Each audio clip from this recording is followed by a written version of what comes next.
네, 우리가 지금 베드로전서 중반 이후부터 이 베드로전서의 실천 부분을 계속해서 보고 있습니다. 그 앞에 이 베드로전서 이론 부분에서 강조했던 믿음과 구원을 기반에 두고 그 믿음에 따른 행함 차원에서 이 실천 부분이 말씀되고 있는 것입니다. 그래서 지난주까지 4차례에 걸쳐서 이제 실천 사항들을 볼 수 있었는데 그 내용들이 또 나름대로 서로 연관이 되는 내용들이었습니다. 첫 번째와 두 번째인 거룩과 사랑. 간단히 말씀드려서 이제 거룩과 사랑인데 그 거룩과 사랑은 이 구약 성경 전체의 핵심 정신과도 같은 내용들이었고요. 그 중에 또 사랑에 대해서 이제 세 번째 실천 사항에서는 그 사랑과 관련해서 그 사랑을 잘 이제 실천할 수 있는 우리가 요구되는 거듭난 믿음을 위해서 필요한 바로 하나님의 말씀을 사모하라라는 그러한 또 실천사항을 말씀했던 것이었고요. 또 네 번째 실천사항, 지난주는 교회를 성장시켜라. 이제 교회 성장과 관련된 그런 실천사항이었는데 그것은 또 그와 같이 하나님의 말씀을 사모하라는 목적 중에 하나가 구원을 향한 성장이었죠. 구원을 향한 성장, 그때 말씀했던 목적은 구원을 향한 성장이었습니다. 그것과 또 연관되어서 이와 같이 교회의 성장으로 계속해서 이어가는 이러한 실천사항을 말씀했기 때문에 이렇게 서로 연관이 되는 이러한 4가지의 실천사항을 지금까지 보았다라고 하는 것입니다. 그 중에서 또 지난주 그 교회의 성장과 관련된 내용은 우리만이 그 교회에 참여하는 것이 아니라 다른 사람들까지도 교회에 참여시키는 그 내용을 말씀함으로 말미암아 그 교회가 결국 이 육신적인 교회가 아니죠. 영적인 교회, 하나님 나라입니다. 그래서 우리 구원의 완성을 보이고 있는 그 실천사항이었기 때문에 지난주의 그 실천사항은 나름대로 그동안의 실천들을 큰 틀에서 일단락 짓는 그 느낌을 주는 실천사항이었다라고 하는 것입니다. 그래서 이제 오늘 본문은 사실 새로운 차원의 이 실천들을 말씀하는 이 실천사항이 시작될 것임을 우리가 짐작하며 우리가 이 본문을 볼 수 있는 것입니다. 그래서 오늘 본문 11절에 보면 처음에 사랑하는 자들아라는 새로운 호칭으로 처음 이제 보이는 호칭이자 새로운 호칭으로 시작하는 것이 그중 하나가 될 것입니다. 그러면서도 오늘 이제 본문을 보면은 지난주 실천사항과 또 연관이 되는 내용도 이제 발견되게 됩니다. 그렇기 때문에 오늘 이 실천사항은 그동안에 이제 지난주와 연관되는 그러한 실천사항이면서도 또 새로운 차원의 실천사항을 말씀하기 위해서 그 서문을 여는 그런 역할을 하는 이제 본문이자 실천사항이 될 것이다 라고 하는 것을 우리가 볼 수 있습니다. 자, 그럼 이런 사실을 염두에 두면서 오늘 본문을 보며 지난주 실천사항과도 이어지면서 또 앞으로 새로운 실천사항을 말하기 위해서 무엇을 말씀하는지 살펴보며 교훈을 얻는 시간을 갖도록 하겠습니다. 자, 먼저 11절은 사랑하는 자들아 라고 이제 이 베드로전서에서는 처음으로 호칭합니다. 이 호칭이 나중에 4장에서도 이제 나옵니다. 12절, 4장 12절에도 나오고요. 또 베드로 후서에서는 4차례 정도가 더 나올 정도로 이제 많이 쓰이는 호칭이 되는데요. 근데 그 모든 부분들을 가만히 보면 베드로 사도가 어떤 중요한 말을 앞부분에서 한 다음에 그 뒤에서 후반부에서 이렇게 말씀하는 이 호칭으로 이제 말씀하면서 다른 어떤 내용을 말씀하는 것을 우리가 보게 됩니다. 그러면서도 또한 뭔가 좀 더 신중하고 신경 써야 하는 부탁을 할 때 주로 쓰고 있음도 보게 됩니다. 아주 신중한 부탁. 그래서 그 신중한 부탁임을 오늘 이제 본문이 보여주고 있는 말이 11절에 나오는 권하노니라는 말입니다. 권하노니. 이 권한다는 말은 청하다, 또 부탁한다라는 의미이기 때문입니다. 그래서 이 호칭도 이제 지난주까지 나름 그동안의 실천사항을 크게 일단락한 후에 그것과 관련하여 무언가 좀 더 신중한 부탁을 하려고 쓰고 있는 것이면서도 그렇다고 이것으로 베드로전서가 끝나는 것이 아니라 이 뒤에 또 다른 내용이 상당 부분 계속 이어지는 것을 볼 때 그동안의 실천사항들의 어떤 마무리 느낌과 함께 또 다른 시작의 느낌도 주고 있는 호칭인 것입니다. 그래서 물론 이 말이 그냥 의미 없이 쓴 호칭이 아니고 말입니다. 정말 그들을 사랑하는 마음을 담아서 말입니다. 자, 그런데 또 남발하지 않고, 이 호칭을 남발하지 않고요. 계속해서 이제 너무 자주 남발하는 건 아니죠. 그리고 이 후반부에만 이렇게 쓰고 있는 것을 보면 모든 어떤 내용들을 먼저 말씀하고 그 후반부 쪽에 주로 쓰는 것을 보면 그만큼 여기서도 마찬가지입니다. 이 수신자들에게 이렇게 사랑을 받을 만한 명령과 부탁을 먼저 한 후에 이렇게 쓰고 있다고 할 수가 있습니다. 사랑하는 자들아 라고 하나님의 마음을 그대로 또 담아서 말입니다. 베드로 사도가 그 사랑을 받을 만한 명령은 여기서는요 지난주까지의 그 믿음과 구원의 완성으로서의 교회를 세워가라, 교회를 이제 성장시켜가라 라고 하는 명령이 되는 것입니다. 믿음과 구원의 완성으로서의 그 교회를 세워가라. 그래서 이제 이 뒤에는 그 명령과 무관하지 않는 그 명령과 실천사항이 나오는 것인데요. 그것은 오늘 본문의 이제 주된 명령형 말이 되는 육체의 정욕을 제어하라 라는 것입니다. 11절에 나오는 지금까지 계속해서 이 명령형 말로서 이 실천사항을 이제 보게 되었는데 오늘의 주된 명령형 말은 바로 육체의 정욕을 제어하라 라는 것입니다. 이 뒷절인 12절에 행실을 선하게 가지라 라는 또 다른 명령도 나오지만요. 그것은 분사형입니다. 그러니까 가지면서라는 것이죠. 그래서 이 앞에 나온 육체의 정욕을 제어하라 라는 명령을, 그 주된 명령을 보충하는 차원에서 말씀하는 것이기 때문에 바로 그 육체의 정욕을 제어하라는 것이 오늘 주된 명령이 되고 또 지난주 교회를 세워가라는 명령과도 연관이 되는 그런 명령인 것입니다. 자, 그럼 지난주에 그 교회를 세워가라라는 명령과 이 육체의 정욕을 제어하라라는 명령은 어떤 연관성이 있는 것일까요? 지난주에 그 세워가라라고 했던 교회는 그때 5절에 나왔듯이 2장 5절에 나왔듯이 그냥 교회가 아니라 바로 신령한 집으로서 말씀된 영적인 교회였습니다. 신령한 이런 말이 영적인 이런 말이죠. 집은 교회를 의미했기 때문에 영적인 교회였습니다. 영적인 교회. 그래서 또 그 뒤에 뒷부분에 5절 그 뒷부분에 뭐라고 나왔습니다. 신령한 제사라는 영적인 제사죠. 그것도 영적인 제사를 드릴 거룩한 제사장으로서의 교회임도 말씀했고 말입니다. 그냥 교회가 아니라 정말 신령한 제사를 드릴 제사장, 거룩한 제사장이죠. 으로서의 교회.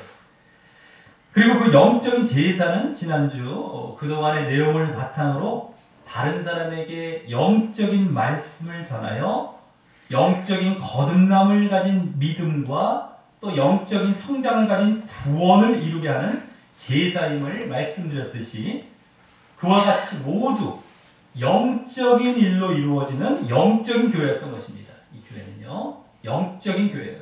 신령한 집이라는 말에서도 그냥 드러났고요. 영적인 제사라는 말에서도 드러났고요. 영적인 것이 강조된 겁니다. 지난주도 말씀드렸죠.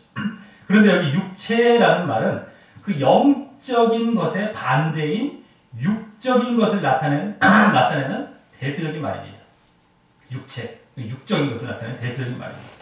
육체의라는 말이 원어상 아예 형용사의 말로서 육적인, 육신의 라는 뜻이기에 더욱 말입니다. 육적인 이겁니다. 육적인 정욕 이런 것이죠. 그러니까 지난주 신령한 영적인 이것과 완전히 반대인 말입니다.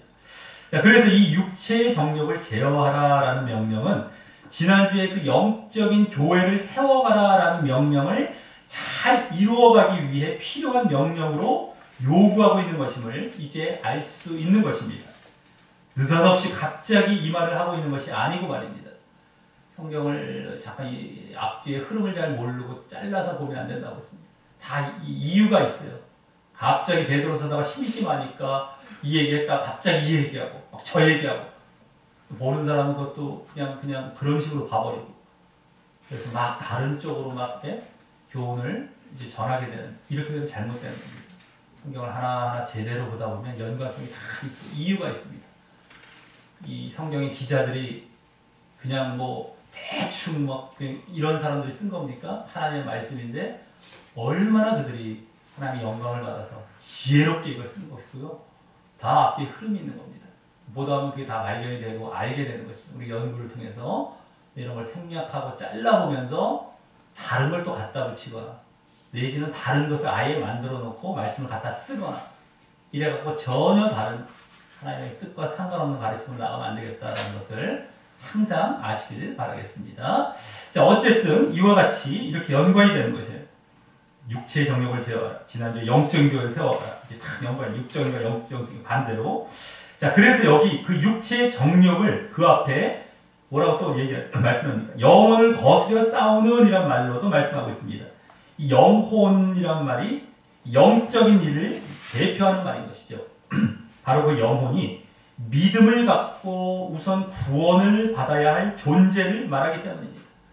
우리가 먼저 이제 믿음도 마찬가지고 구원받을 존재는 육신이 아니라 이제 어쨌든 영혼이죠. 육신은 나중에 부활을 통해서 다시 물론 구원을 받게 되지만 영혼, 영적인 것입니다.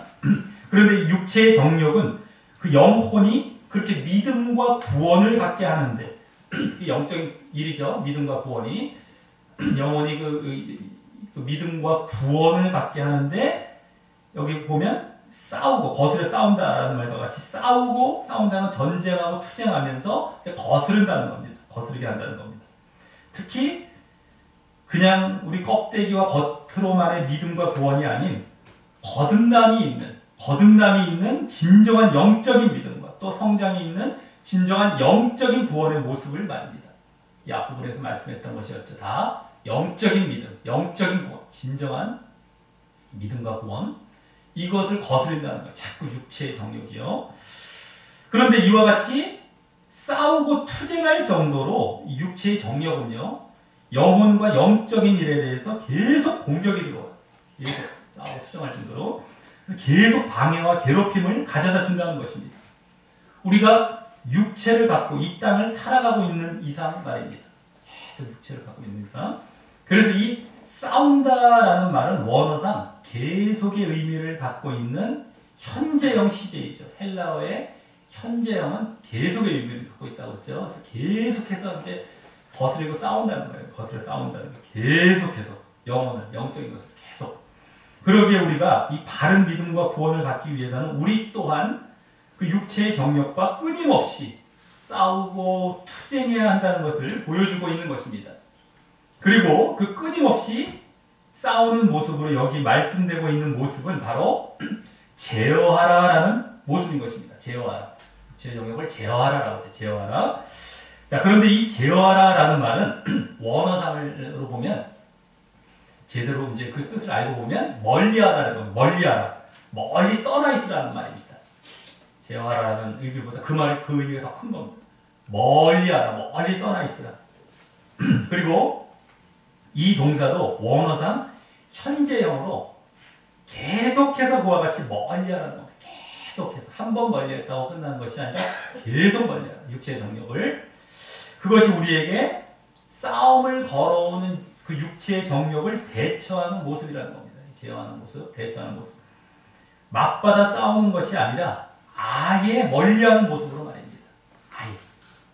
아예. 나는 그거 접해놓고 싸울 거야, 이길 거야 하는 것이 아니라 아예 피하라는 거예요. 전쟁터에 가지도 말고 피하라는 거예요. 싸우려고 들어가지 말고.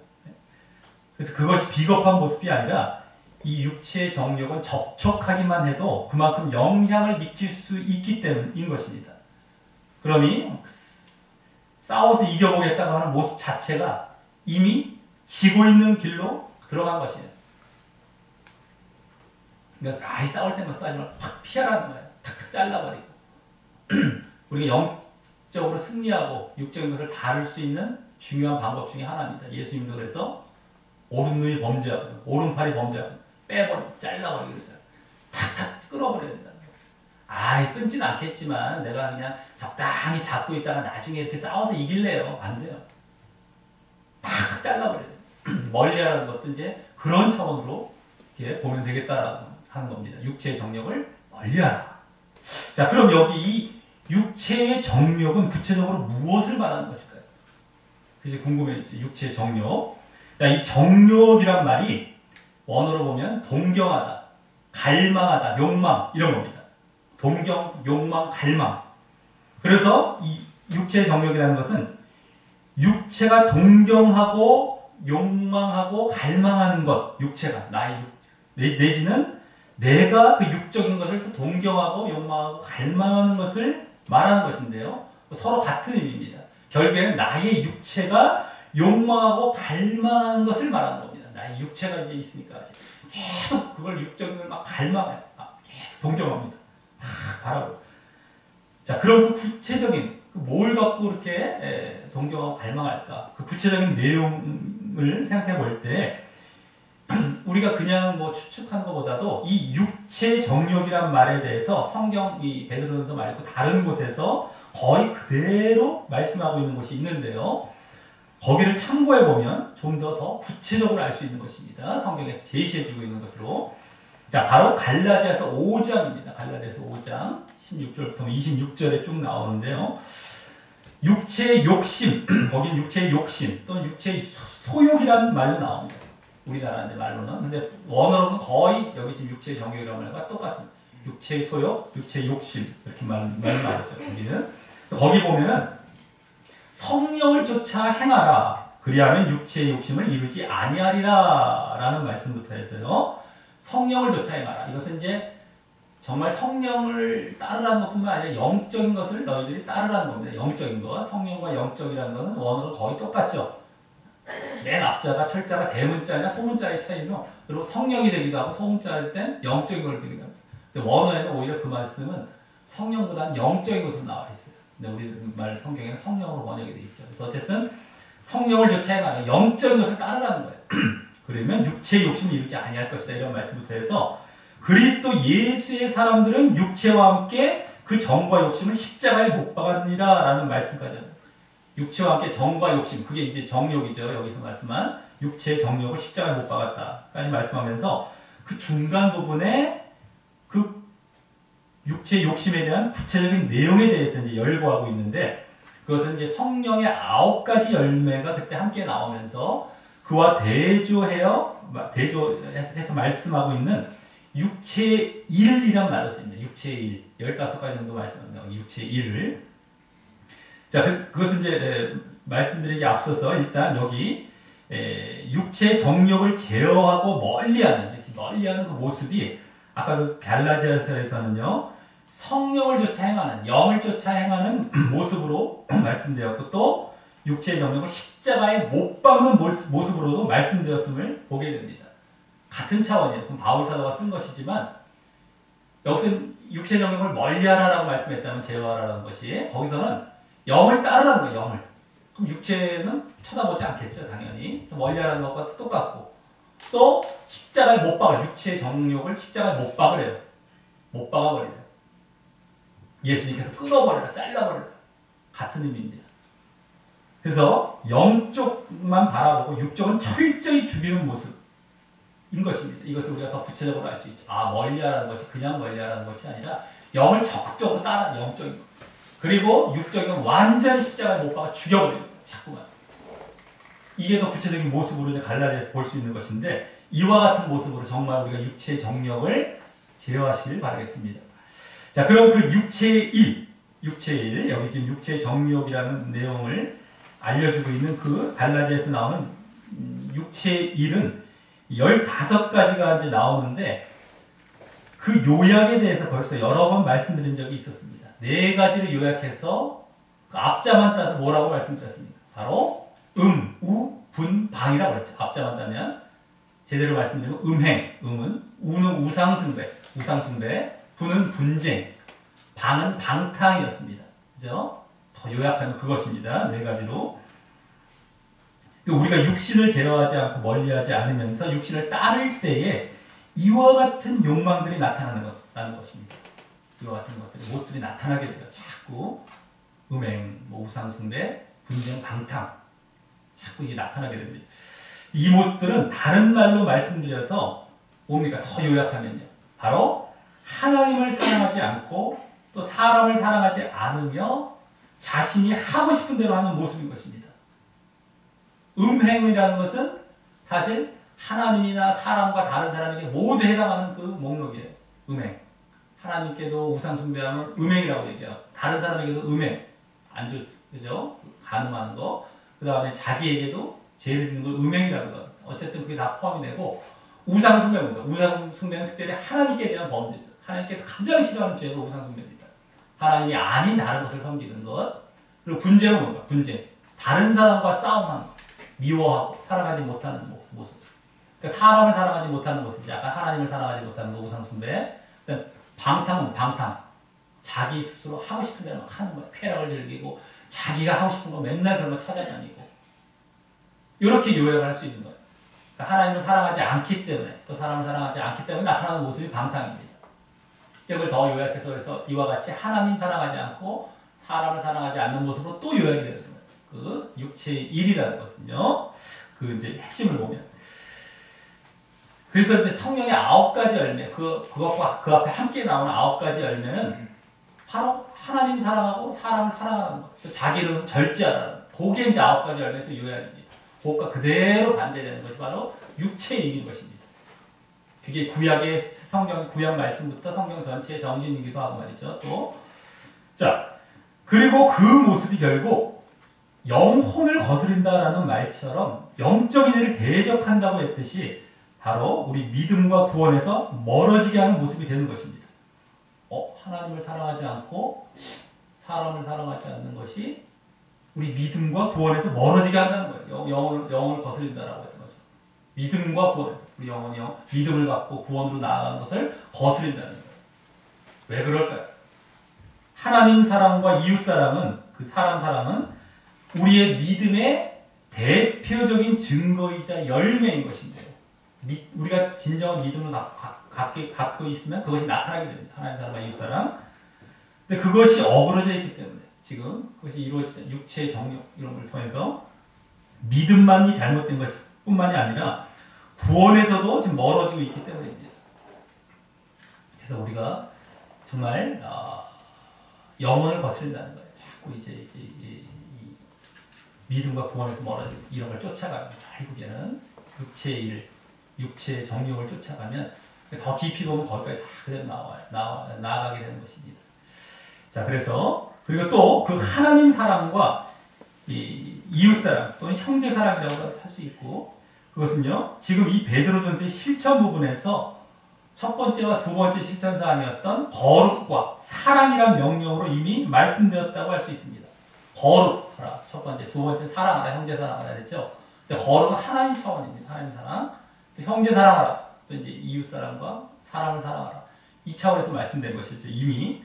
그렇기 때문에 이 육체 정욕을 제어하고 멀리하지 않으면 그동안의 그 주요 실천사항들도 할 수 없을 뿐만 아니라 그것도 할 수 없는 거예요. 육체 정욕을 제어하지 않으면 그 육체 정욕이 하나님 사람과 이웃 사람을 못하게 하는 것인데 그것은 이미 거룩과 사랑이라는 모습으로 나타났잖아요. 그걸 못하게 하기 때문에 이제 그것뿐만 아니라 또 그러므로 또 지난주에 그 교회를 세우는 일도 전혀 할 수가 없게 되는 것입니다. 계속해서 교회를 성장하는 일까지 다 지금 연관돼서 그래서 이 시점에서 베드로 사도는 이제 그동안의 실천사항들을 잘 해갈 수 있는 측면에서도 이 육체의 정욕을 제어하라고 명령하며 이제 또 다른 실천사항으로 이와 같이 요구하고 있는 것입니다. 육체의 정욕을 제어하라는 것. 지난주에 그 교회, 영적인 교회를 세워가는 것뿐만 아니라 그 앞에 있는 다른 실천사항까지도 잘 하기 위해서 필요한 것은 육체적인 걸 제어하는 모습. 그게 안 되면 이것도 안 되고 영적인 교회를 세우는 것도 안 되고 다 안 된다는 겁니다. 지금. 그러니까 이 시점에서 이게 하나의 마무리라는 어떤 모습을 보여주는 것이죠. 그러면서 또 이제 또 새로운 것도 이제 나오긴 하지만 말이죠. 그래서 그동안의 실천 사항이 또한 모두 영적인 차원의 실천 사항이었기 때문이기도 하죠. 다 영적인 것이었습니다. 실천 사항 또한. 그렇기 때문에 뭡니까? 믿음과 구원에 기반한 거룩과 사랑과 말씀과 교회를 말씀했기 때문입니다. 그렇기 때문에 육체의 정령을 제어하는 것은 아주 필수인 겁니다. 육과 싸우는 것. 그래서 이제 그 바울 사도도 가르침을 쭉 베풀다가 이 말씀들을 곳곳에서 엄청나게 많이 하죠. 육체의 싸움, 육체와의 싸움, 육과의 싸움. 우리의 신앙과 믿음은 육적인 것이 아닙니다. 이것과 싸우지 않으면 믿음은 있다고 해요. 주여 주여라고 하는데 껍데기 믿음을 갖는 거예요. 가짜 믿음이죠. 한마디로 나는 쉽게 말하면 진짜 믿음과 가짜 믿음이 항상 있다고 말씀드렸습니다. 근데 육체에 우리가 지고 있으면서 믿음을 갖는 건 가짜 믿음이에요. 육체에서 이겨야만 진짜 영적인 믿음, 하나님께서 원하시는 믿음, 구원받는 믿음 가운데 들어가는 건데 이 베드로 사도도 똑같습니다. 바울 사도가 똑같아요. 이 말씀을 그대로 이렇게 앞에 막 교우들도 말씀하면서 딱 또 얘기하고 있는 거예요. 절대 안 넘어갔죠. 이게 없으면 구원을 못 받으니까. 진짜 믿음이 아니니까요. 똑같습니다. 그래서 보면 볼수록 바울 서신과 이 베드로 서신이 다를 게 없구나. 베드로 서신이 정말 더 이제 함축되어 있는 느낌, 요약되는 느낌이 있지만 똑같아요. 왜? 하나님께서 주신 말씀입니다. 하나님 거를 받아 적은 거거든요. 사실은.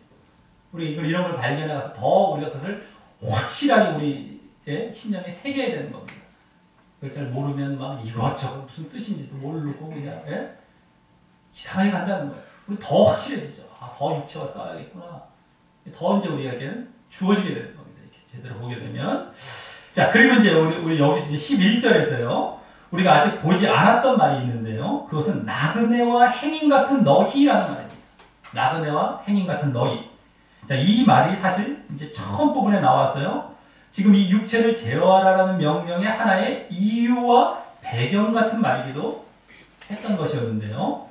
지금 순서를 반대로 보게 될 때 이제 왜 그들에게 나그네와 행인 같다라고 했는지 더 잘 알 수 있게 되는 겁니다.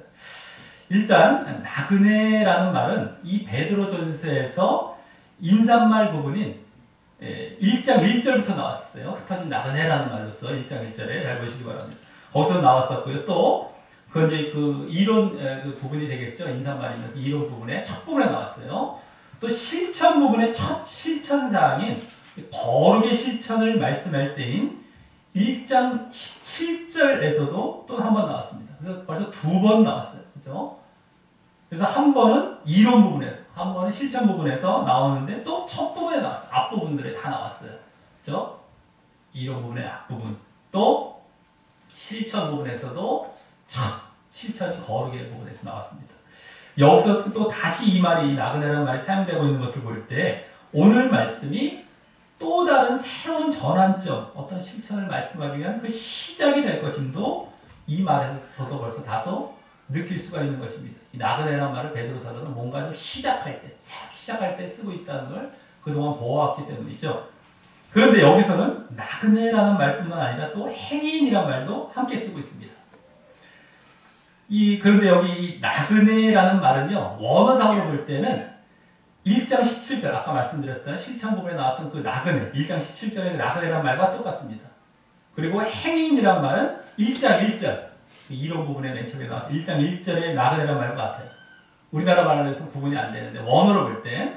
그래서 그때 그 두 나그네라는 말이 원래 원어는 좀 달랐습니다. 약간 달라요. 비슷한 말이면서 약간 달랐던 말로 원어에서 썼던 겁니다. 근데 여기서는 그 두 말을 함께 쓰고 있는 거예요. 두 말을 다 갖다가 딱 붙여놓은 거예요. 1장 1절, 17절. 17절까지 먼저 여기 나그네란 말로 말씀드렸죠. 자, 그리고 그중 여기 뒤에 나온 이제 행인이란 말이 이제 1장 1절 때도 말씀드렸지만 순례자라는 의미가 더 강한 말입니다. 순례자. 그냥 나그네가 아니라 순례하는, 쫙 거쳐가는. 그러니까 행인이란 말로 해서 행인, 쭉 간다. 행인. 네? 이런 말로 여기서도 번역이 된 것이죠. 순례자. 그리고 앞에 나그네란 말은 외국인, 이방인이라는 의미의 말입니다. 외국 사람, 그냥 이방. 여기가 이제 내 나라가 아니라는 것이 나그네. 이 외국인. 자, 그래서 이 두 말은 너희의 이 땅의 삶은 잠시 거류하는 외국인의 삶이고요. 이 땅의 삶이 외국인의 삶이고, 너희의 가야 할, 순례해서 가야 할 본향은 이 땅이 아닌 하늘 천국이다 라는 차원에서 말씀하고 있는 것입니다. 그러니까 계속해서 우리의 본향, 나그네란 말은 진짜 자기의 고향은 하나님의 나라, 천국, 본향, 이거라는 건 계속 보았지만 여기서도 이제 그런 겁니다. 여기는 외국 지금 생활하고 있는 거야. 이 땅은 외국이고, 너희들 진짜 고향, 그리고 가고 있는, 가야 할 행인, 순례가 하나님 나라다. 이겁니다. 이런 의미에서 말씀하고 있는 것입니다. 그리고 이때의 그 가야 할 본향인 하나님 나라 천국은 바로 지난주 말씀된 신령한 집인 그 영적인 교회를 말하는 것이죠. 영적인 교회. 교회는 우리 이 땅에 지금 눈에 보이는 이런 교회가, 거물로서의 교회가 아니죠. 믿는 자들이 모인 무리, 하나님의 백성, 이게 교회입니다. 다른 말로 하나님의 나라라고도 얘기하죠. 천국, 다른 말로 또. 그겁니다. 그게 본향이라는 거예요. 자, 그래서 그게 또 지난주에 말씀드린 신령한 집이라는 말 속에서, 그러기에 지난주 말씀에 이어서 이제 이 나그네와 행인이란 말을 하고 있는 것입니다. 너희들 지금 신령한 집을 거기에 목적을 두고 짓고 있는 그 영적인 교회를 목표하고 그 세워가는 자라는 의미로서 말입니다. 그걸 확실히 하는 거죠. 지난주에 거창한 신령한 집을 짓고 막 거룩한 제사장으로서 막 거창한 말을 한 것 같았잖아요. 근데 여기 나그네라는 말로 초라한 말을 한 것 같았잖아요. 전혀 그렇지 않습니다. 똑같은 말을 한 거예요. 진짜 너희가 거기 바라보냐? 그럼 너희 나그네야 이거예요. 알겠냐 이거예요. 거창하고 초라한 말 한 거 아닙니다. 그대로. 진짜냐? 그럼 너희는 나그네 맞지? 이거예요.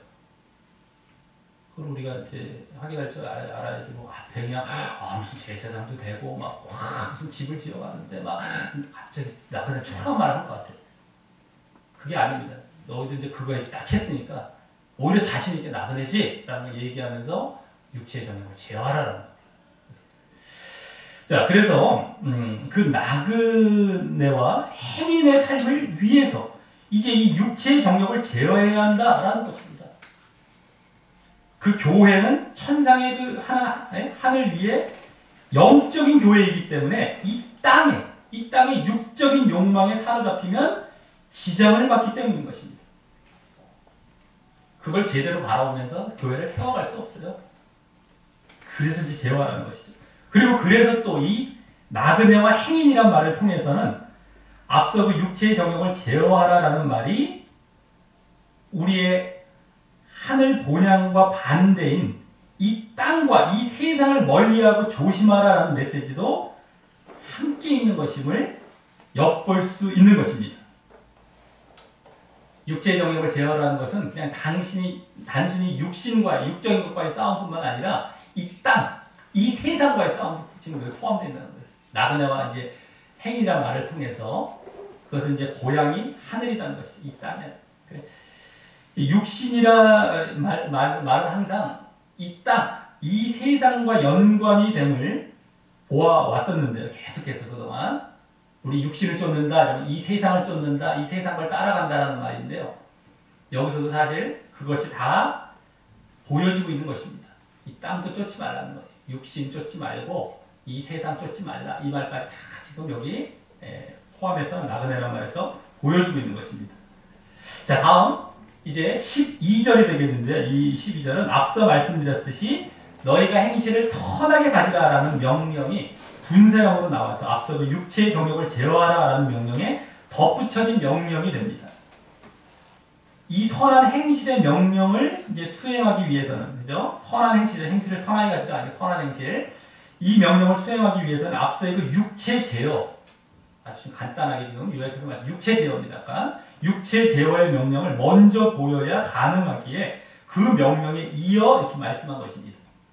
그렇기에 이 선한 행실은 앞서 하나님 사랑에 이은 이웃사랑의 모습을 그 기반에 둔 행실을 의미하는 것임을 추측해 볼 수 있는 것입니다. 그렇죠? 육체의 정욕을 제어한다는 건 하나님 사랑과 이웃사랑 제대로 하는 것인데 이 선한 행실이라는 것은 그 중에서 또 이웃사랑의 모습이 되겠죠. 추측해 볼 수 있습니다. 특별히 여기 그 선한 행실을 이방인 중에서 그와 같이 가지라라고 말씀합니다. 이때 이방인은 혈통상 유대인이 아닌 자를 말하는 것이 아니라 믿지 않는 불신자를 말하는 것입니다. 그러니 그들에게 불신자이기 때문에 하나님 사랑은 직접 전할 수는 없고요. 아직 그와 같이 이웃사랑에 기반을 둔 여러 그 선한 모습을 보이는 것이 일단 선한 행실이 되는 것입니다. 그리고 그 이유로서 그 뒤에 너희를 악행한다고 비방하는 자들로 하여금 너희 선한 일을 보고 그 선한 행실로 인한 선한 일을 보고 권고하시는 날에 하나님께 영광을 돌리게 하려 함이라라고 합니다. 선한 행실을 보는 이유로서 이때 이 하나님께 영광을 돌리는 모습은 결국 하나님 사랑을 전하는 모습이 되는 것입니다. 하나님의 사랑을 전하기도 하고 하나님을 사랑하도록 전한 것이기도 하고 어쨌든 하나님 사랑을 전한 것입니다. 그렇기 때문에 그들에게 선한 행실을 통해서 이웃사랑뿐만 아니라 이 하나님 사랑 또한 전하게 되어서요. 결국 그들이 또 믿음 안에 들어와 구원을 받게 하는 일이 이 선한 행실의 목적이라는 것입니다. 그들을 믿음과 구원 가운데 나가게 하는 것. 그래서 그에 대해서 이제 더 자세히 여기 그 이방인들을 먼저 뭐라고 말씀했습니까? 너희를 악행한다고 비방하는 자들이라고 하는데요. 이는 이 당시 로마로부터 기독교가 핍박과 고난을 받고 있는 상황과 연관이 되는 모습입니다. 지금 이 베드로전서의 배경이죠. 로마로부터의 고난, 핍박을 받고 있는 상황. 그들은 그냥 기독교인들을 싫어하는 것이 아니라요. 로마 이제 사람들이나 이방인들은 이와 같이 성경에 나오는 가르침들을 왜곡시켜요. 성찬식한다, 주님의 피와 살을 먹는다, 어째 살인자다, 어떻게 사람을 갖고 먹냐, 뭐 이런 식으로 왜곡시키는 거예요. 이제 쉽게 말해서 뭐 이런 것부터 해서 그래서 악행한다고는 명목과 누명을 뒤집어 씌워서 그들을 미워하고 핍박하려 했던 것입니다. 악행한다고 막 비방을 해요. 이는 지금도 기독교인들이 여러모로 미움과 핍박을 받고 있는 상황과 이어지는 것입니다. 지금은 너무 또 기독교인들이 타락해서 잘못해서 이제 욕을 먹는 경우도 많지만 그렇지 않았었어도 어쨌든 기독교인들의 핍박과 이렇게 박해를 받습니다. 여러 가지 미움을 받습니다. 많은 종교 중에서 이상하게 또 기독교인들만 거의 핍박을 받고 있죠. 막 얘기를 들어보면 IS 단들도 이렇게 죽이는 사람들이 다 기독교인들이라고. 다른 종교는 안 죽이고 이상하게. 그런 것만 봐도 이제 알 수 있습니다. 자, 하지만 그럼에도 이 믿는 신자들은 그들을 미워하지 말고 원수까지 사랑하라라는 가르침대로 그들을 사랑하고 선을 행하는 모습을 보이라는 것입니다. 이 이웃사랑의 극치는 뭡니까? 맨 끝점, 원수까지 사랑하는 거, 사람을 사랑하는 모습에 그 마지막은 원수까지 사랑하는 거. 이제 그까지 사랑할 정도로 선을 행하는 모습을 보이라는 겁니다. 그럼으로써 그들이 너희 선한 행실을 보고, 선한 일을 보고, 그 선한 일을 본다는 말은 선한 일을 감시하고 조사하여 보다가 그들은 다 지켜봐요. 제가 믿는다고 하는 데인데 이렇게 막 지켜보는 거예요. 다 지켜보다는 거예요. 그래서 우리가 늘 조심해야 되는 겁니다. 원래 하나님 앞에서 우리는 제대로 살아가야 할 뿐만 아니라 그들이 오해하지 않도록 또 조심조심 해야 되는 겁니다. 자, 그러다가 그렇게 지켜보다가 권고하시는 날에 그와 같이 하나님께 영광을 돌리게 하라는 것인데 여기 권고하신다라는 말은 조사한다는 말이에요. 원래 조사한다. 근데 구원하기 위해 조사한다는 거예요. 또 방문한다는 말이 있어요. 조사하거나 방문한다. 쭉 와서 보는 거죠. 이렇게 구원하기 위해서. 뭡니까? 그 사람에게 구원의 기회를 주시는 때를 뜻한다고 보면 됩니다. 하나님께서 모든 사람에게 구원의 기회를 주세요. 여기 이제 조사, 구원을 주시기 위해 조사하고 방문한다는.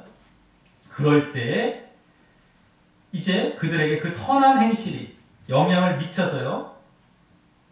그들이 하나님을 사랑하며 하나님께 영광을 돌리며 이 믿음을 갖고 구원으로 나아가게 되어진다는 것입니다. 그래서 누구에게나 어쨌든 기회를 주시고요. 그때 이제 모든 사람이 이와 같이 하나님의 영광 돌리는 자리 가운데 나아가는 건 아닐지라도, 그죠? 그 기회를 줬을 때 그들이 이제 믿음으로 받아들이는 큰 영향을 이 선한 행실, 이 신자들의 선한 행실이 줄 수 있다는 겁니다. 그들이 모두 다 나오는 건 아닐지라도 말이죠. 자, 그리고 이와 같은 모습은 그들이 이렇게 하나님께 영광을 돌리며 나오는 그런 모습, 믿음과 구원의 자리에 나오는 모습은 결국 지난주 거룩한 제사장으로서 다른 사람을 교회에 참여시키는 모습과 상관이 있는 모습입니다. 그때 2장 9절에서 하나님의 아름다운 덕인 그 구원의 역사를 선전하는 모습으로 이제 그렇게 한다고 했는데, 이 모습이 그 선전하는 모습의 첫 시작의 모습이 되는 것입니다. 이제 쉽게 말해서 그걸 전도하고 하는 그런 차원의 첫 시작이 되는 것이죠. 이후 그들에게 말씀을 가르치고 믿음을 갖게 하는 일이 이어지는 것이고 말입니다. 그들을 이제 교회에 참여시키는 첫 발걸음과 첫 시작이 되는 것이 신자의 선한 행실이라는 것입니다. 그리고 이제 이 모습이 이제 더 나아가 오늘 본문 이후부터 3장 중반까지 나오게 될 국가와 사회와 가정 등 이 세상에 관계 맺고 살아가는 여러 권위자들에 대한 순종과 사랑의 모습으로 이웃사랑하고 선한 행실을 보이라는 명령에 대한 그 출처와 배경이 되는 모습이 되는 것입니다. 자, 앞으로 그 선한 행실이 이제 다른 이제 세상 사람들에게 순종하고 살아가라는 말씀으로 이어집니다. 그 출처와 배경이 되는 모습이 바로 이 선한 행실의 모습이 있다라고 하는 것입니다. 그리고 앞으로 나올 그 이제 다음 주부터 나올 그 명령들이 이제 이 베드로전서의 새로운 차원의 실천을 말씀하게 되는 명령인 것인데요. 그 명령들이 사실 지난주에 그 교회를 세워가는 모습과 이어지는 모습이 됨을 우리는 여기서 또 발견하게 되는 것입니다. 거룩한 제사장으로서 신령한 집을 세워가라, 교회를 성장시켜가고 이루어가라 라고 했는데, 그 말과 이제 앞에 나올 너희들 권위자에게 순종해라, 가정에서 순종해라, 남편에게 순종해라, 너희 정치인들 직장에서 순종해라, 이 말과 다르지 않다는 거예요. 다 이어져 있다는 거예요. 이게 새로운 차원의 명령이 되는 것이고, 이들이 이 선한 행실을 보면서, 그 순종의 선한 행실을 보면서 정말 이들이 믿음을 갖게 되어지는, 그래서 거룩한 교회를 이루어가는 그런 차원에서 연관이 되는 겁니다. 마무리도 되면서 새로운 시작을 또 말씀해주고 있는 이러한 말씀이었다는 겁니다. 자, 이로써 오늘 지난주 그 교회를 세워가라라는 명령과 연관되면서도 이 새로운 차원의 명령을 말씀하는 본문을 보았습니다. 오늘 두 명령 중 먼저 그 육체의 정욕을 제어하라라는 명령은 지난주 그 영적인 교회를 잘 세워가기 위한 것뿐만 아니라 그동안의 영적인 실천 사항들을 잘 실천하기 위한 명령이었던 것이고요. 또 다음, 그 육체의 정욕을 제어해야 가능했던 행실을 선하게 가지라라는 명령은 오늘 이 교회를 세워가기 위해, 그 교회를 세워가기 위해 거룩한 제사장의 역할을 하며 다른 사람을 교회에 참여시키는 그 첫 시작이 되는 모습으로서 지난주와 연관이 되면서도 또한 앞으로의 이 세상에서의 선한 행실을 요구하는 이 선한 새로운 차원의 명령에 성을 여는 명령이었던 것입니다. 첫 시작이 됐죠. 그들을 교회로 참여시키는 그 첫 시작을 새롭게 이제 또 시작하는 그런 명령이 되는 겁니다. 새로운 차원의 연관이 되면서. 자, 그러기에 오늘 우선 더 신경 쓸 명령은 앞에 나왔던 육체의 정욕을 제어하라라는 명령입니다. 그것이 그동안의 실천사항뿐만 아니라 앞으로의 실천사항 또한 잘 할 수 있는 기본 자세와 기반이 되기 때문입니다. 이것이 되어야만 그동안의 실천사항도 잘 하고요. 그래서 교회를 세워도 가고 또 앞으로 이제 선한 행실이 나와서 또 그들을 또 교회에 참여시키는 이 육체의 정욕을 제어하라는 것이 딱 가운데에 위치하고 있는 겁니다. 지금 사실은. 그게. 그래서 그것을 위해서 육체의 정욕을 제어하기 위해서 영적인 믿음과 구원을 갖지 못하게 하고 또 그러므로 하나님 사랑과 이웃 사랑을 하지 못하도록 계속해서 공격하고 방해하는 그 육체의 정욕을 우리도 계속해서 싸워야 하는데요. 그것은 그 육체의 정욕들을 멀리하는 모습으로 제어하는 것이 필요함을 알았고요. 그 모습은 또한 영적인 것은 더욱 쫓아가고 육적인 것은 철저히 죽이는 모습임을 알았습니다. 갈라디아서를 통해서. 또 그것을 종합적으로, 오늘 말씀이 종합적으로 생각해 볼 때 구체적으로 영적인 것을 쫓아가고 육적인 것을 철저히 죽이는 것은 하나님 사랑과 이웃 사랑을 더욱 실천해 가고, 그러지 못하도록 하는 것은 철저히 분별해서 철저히 잘라버리고 피해가는 모습인 것입니다. 하나님 사랑, 이웃 사랑도 간단한 거 아니죠? 간단한 거 아닙니다. 하나님께서 원하시는 걸 안 하는 것이 하나님 사랑인 겁니다. 이웃 사랑도 간단한 거 아닙니다. 근데 그것을 못하도록 방해하는 그러한 것들이 이제 육체의 정욕이 되는데 그걸 철저히 분별해서 잘라버려야 돼. 늘 자신을 살피면서. 그래서 육체의 정욕을 제어해가는 겁니다. 자, 그러면서 또 오늘 나그네와 행인이라는 말을 통해 알 수 있었듯이 그 육체의 정욕을 멀리하는 모습은 이 땅과 이 세상을 멀리하고 조심하는 모습이어야 함도 알았습니다.